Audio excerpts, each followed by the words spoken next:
네, 이번 영상에서는 극좌표계라는 좌표계에 대해서 살펴보겠습니다.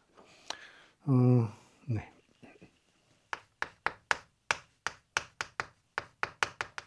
극좌표계라는 건 좌표 평면이 있을 때 좌표 평면에 X축, Y축을 이용하면 여기 있는 임의의 점을 우리가 좌표로 표현할 수 있습니다. 그 좌표를 직교좌표라고 하죠. 직교좌표. 그럼 이 점의 좌표가 X, Y가 됩니다. 저 직교좌표 X, Y. 그 이야기는 얘를 X축에 내린 위치가 X, Y축에 대응되는 위치 Y. 저 두 개의 값을 이용해서 이 평면에 있는 임의의 점을 표현한다는 뜻입니다.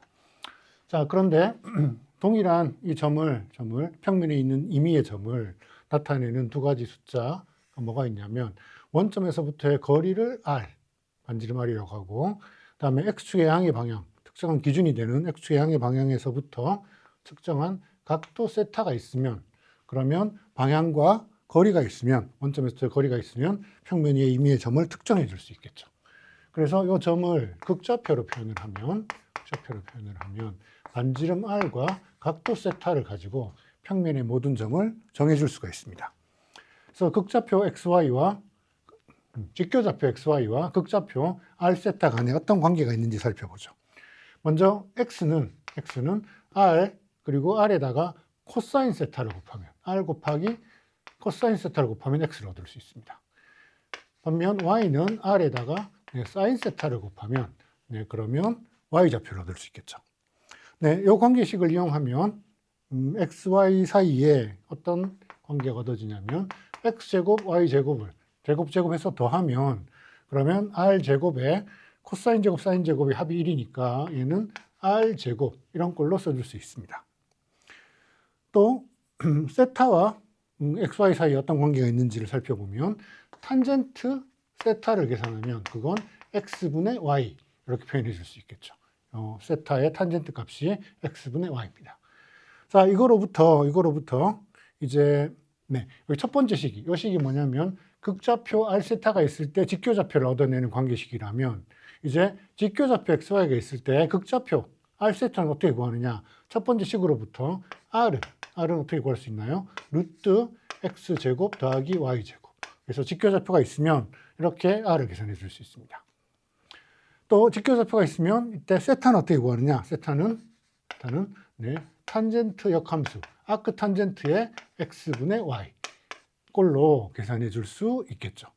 물론 이때 아크 탄젠트를 계산하면 아크 탄젠트는 사실 범위가 마이너스 2분의 파이에서 플러스 2분의 파이까지만 하지만 값을 표현하기 때문에 실제 이 2, 4분면이나 3, 4분면에 있는 값은 이렇게만 해가지고는 그 세타 값이 정확히 얻어지지 않습니다. 여기서는 실제 X와 Y의 부호를 더 고려해서 여기에 각을 조정해 줘야지 되지만 이 1, 4분면과 4, 4분면에서는 이 세타 값을 이렇게 아크탄젠트로 표현해 줄 수 있겠습니다.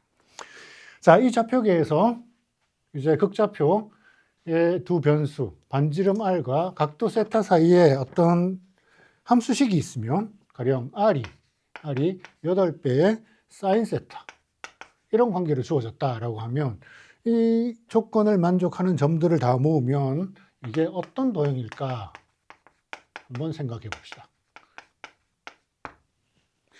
네, 우리가 여러 가지 도형의 방정식을 직교좌표계에서 어떻게 표현되는지는 많이 알고 있으니까 이 극좌표로 표현된 R과 각도 세타로 표현된 이 방정식을 직교좌표계로 한번 바꿔보도록 합시다. 어떻게 바꿀 수 있냐면 양변에 R을 곱해요. 그러면 R제곱이 될 거고 이게 8배에 R이 하나 곱해져서 사인 세타가 됩니다. 자, R을 곱한 이유는 이렇게 하면 R제곱이 나오고 R에 사인 세타가 곱해지면 전부 직교좌표계로 바꿀 수 있습니다. R제곱은 X제곱 더하기 Y제곱으로 바뀌면 될 거고 오른쪽은 8배에 R 곱하기 사인 세타가 이게 Y로 이렇게 바뀌어주면 되겠습니다. 그래서 X제곱 플러스 8Y를 반대쪽으로 넘기면 이게 Y-4의 완전제곱꼴로 만들어줄 수 있고 이게 4의 제곱.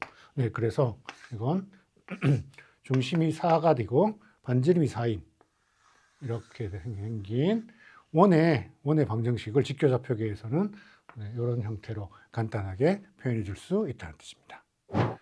다음으로 극방정식으로 표현된 곡선의 자치를 알아보도록 하겠습니다.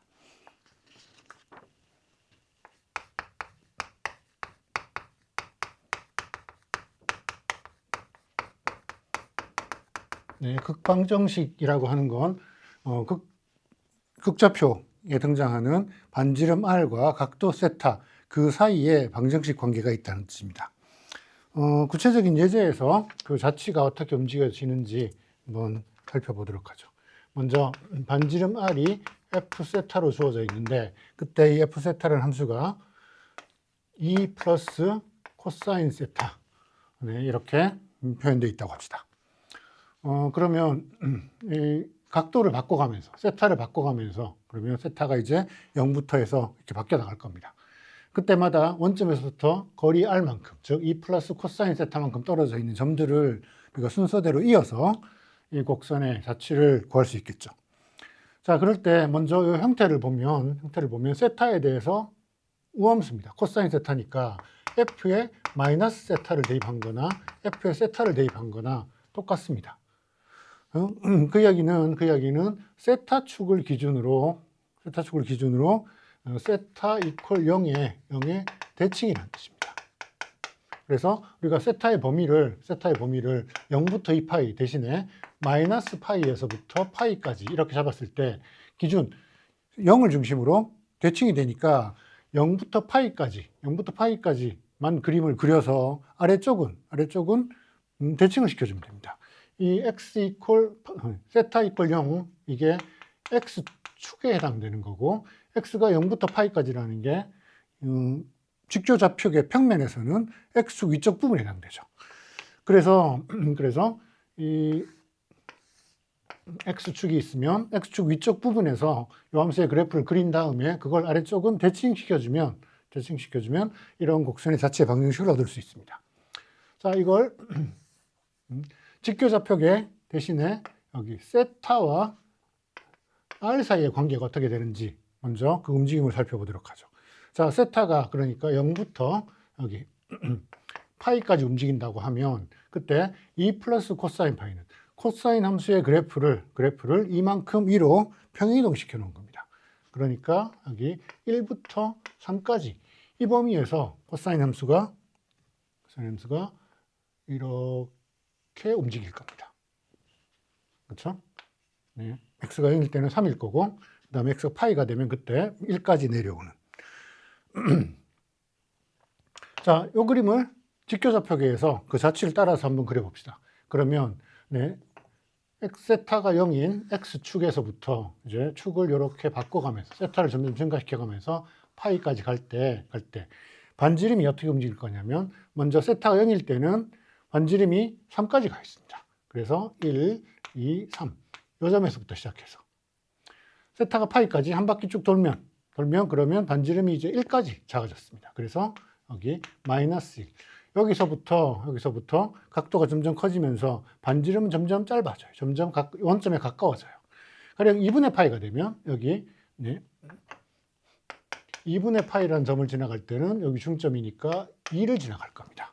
그래서 y축은 이 점 1, 2가 있으면 2 여기를 통과해서 각도가 점점 커지면 이제 반지름 원점에서부터 거리가 점점 줄어들어서 이렇게 줄어드는. 네, 그리고 이걸 세타가 음수인 경우는 이 그림을 x축에 대칭시켜서 아래쪽으로 이렇게 대칭시켜주면 아래 위 서로 대칭인 이런 도형을 얻을 수 있습니다. 이게 극방정식 r이 2 플러스 코사인 세타라는 방정식으로 주어진 곡선의 자치입니다. 그런데 이 계수 2와 코사인 앞에 붙어 있는 계수 1 사이의 대소 관계에 따라서 사실 이 그림이 극방정식의 자치의 형태가 많이 달라지는데요. 가령 r이 이제 1 플러스 2 코사인 세타였다고 합시다. 자, 그러면 이 세타하고 r 사이 움직임이 이제 어떻게 될 거냐? 0부터 2분의 파이 그리고 파이가 있을 때 세타가 0이면 이 값이 3입니다. 3. 네, 그런데 이제 세타가 파이까지 내려오면 코사인이 마이너스 1까지 내려가니까 이 값이 그죠? 마이너스 1까지 이렇게 떨어지게 됩니다. 네, 2분의 파이일 때는 값이 1이었고 이 값이 이렇게 코사인 함수가 이렇게 떨어져서 여기 어딘가 0이 되는 그런 위치가 있습니다. 정확히 값이 어딘지는 잘 모르겠지만 이렇게 움직이는 반지름 함수를 극좌표에서 이제 x, y 직교 좌표계에다가 이 자치를 그려보면 세타가 이렇게 점점 커져 나갈 때 반지름이 어떻게 되나요? 시작은 3에서부터 출발합니다. 여기 1, 2, 그리고 여기 마이너스 1. 3에서부터 출발하는데 네, 그림이 네, 그 다음에 2분의 파이 여기 y축에서는 이제 1을 지나가야 됩니다.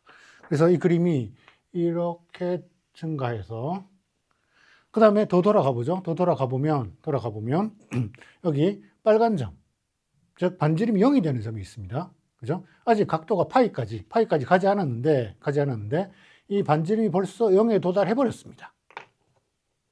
0에 도달해 버렸어요. 네, 그 다음에 각도를 더 증가시키면 각도를 지금 그러니까 여기까지 증가시켰는데 원점에 도달해 버렸습니다. 거기서 각도를 더 증가시키면 반지름이 오히려 음수가 됩니다. 네, 각도가 이 각도인데 대응되는 반지름이 음수라는 이야기는 그 점은 반대쪽에 나타나야 되죠. 그래서 이 부분에 해당되는 그림은 실제 아래쪽에 이런 부분이 나타나죠. 이게 각도가 0부터 파이까지 이 극방정식으로 표현된 곡선의 자치를 그린 겁니다.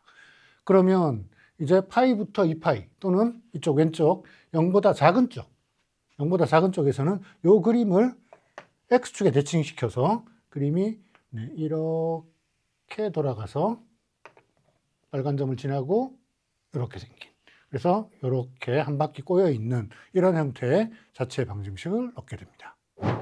네, 다음으로 극방정식으로 정해진 영역의 넓이를 적분을 통해 계산하는 방법을 알아보겠습니다.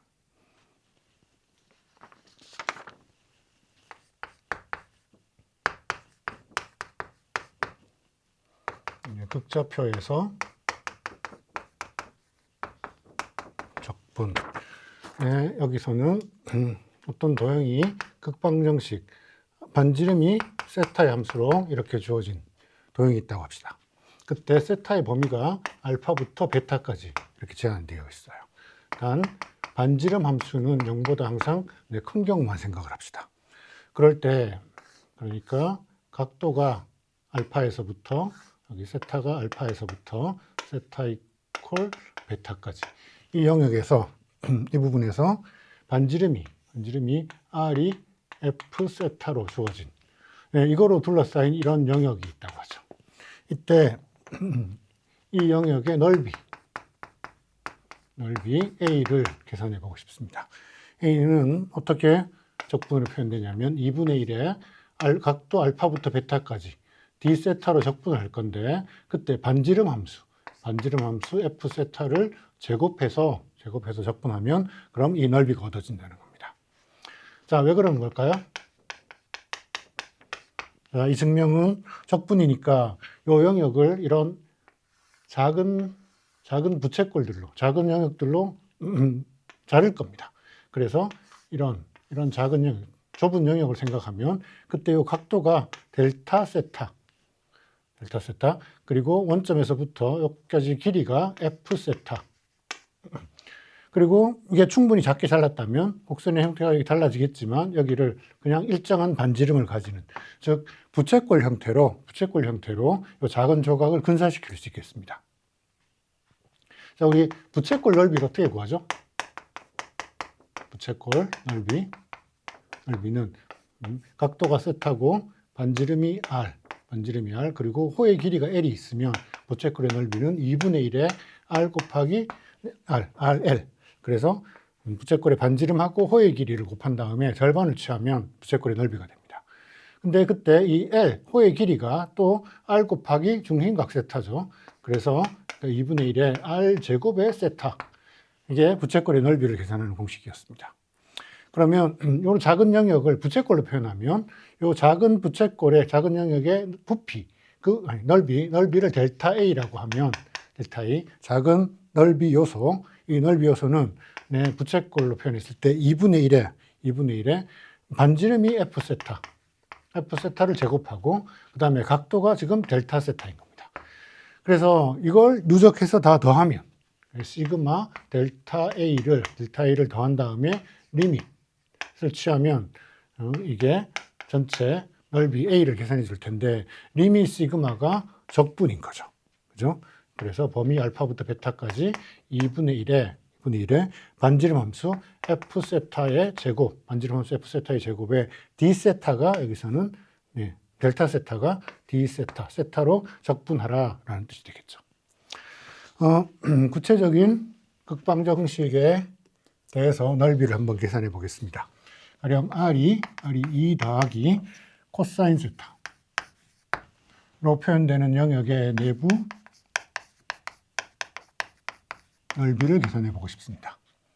네, 이 극방정식은 XY 좌표 평면에서 어떤 도형이 됐었냐면 세타가 0일 때는 3까지 갔었고 그 다음에 세타가 파이가 되면 1까지 가는 그래서 이렇게 생긴 도형이었습니다. 그때 이 내부의 넓이를 계산해 보고 싶습니다. 그러면 영역의 넓이는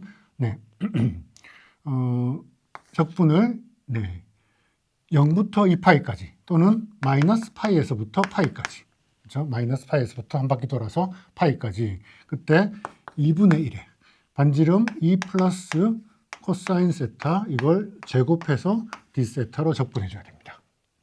네, 근데 우리 이 함수가 아래 위 서로 대칭입니다. 즉 세타를 기준으로 서로 대칭입니다. 그러니까 이건 세타에 대한 우함수 또는 짝함수 적분으로 여기 앞에 원래 개수가 2분의 1이 있었는데요. 이걸 마이너스 파이에서 파이까지 적분을 0부터 파이까지 적분으로 고쳐 써주고 2배 해주면 되겠죠. 그래서 이런 함수를 제곱해서 적분해주면 되고 원래 있었던 개수 2분의 1하고 짝함수 적분에서 등장한 2는 서로 지워지고 이건 0부터 파이까지 제곱을 하면 4배 플러스 4 코사인 세타 플러스 코사인 제곱 세타의 적분입니다. 자, 코사인 적분할 줄 알 거고 코사인 제곱 세타는 어떻게 적분하죠? 이건 2분의 1 플러스 코사인 2세타로 바꿔서 적분을 해주면 그러면 극좌표로 표현된 영역의 넓이를 얻을 수 있겠습니다.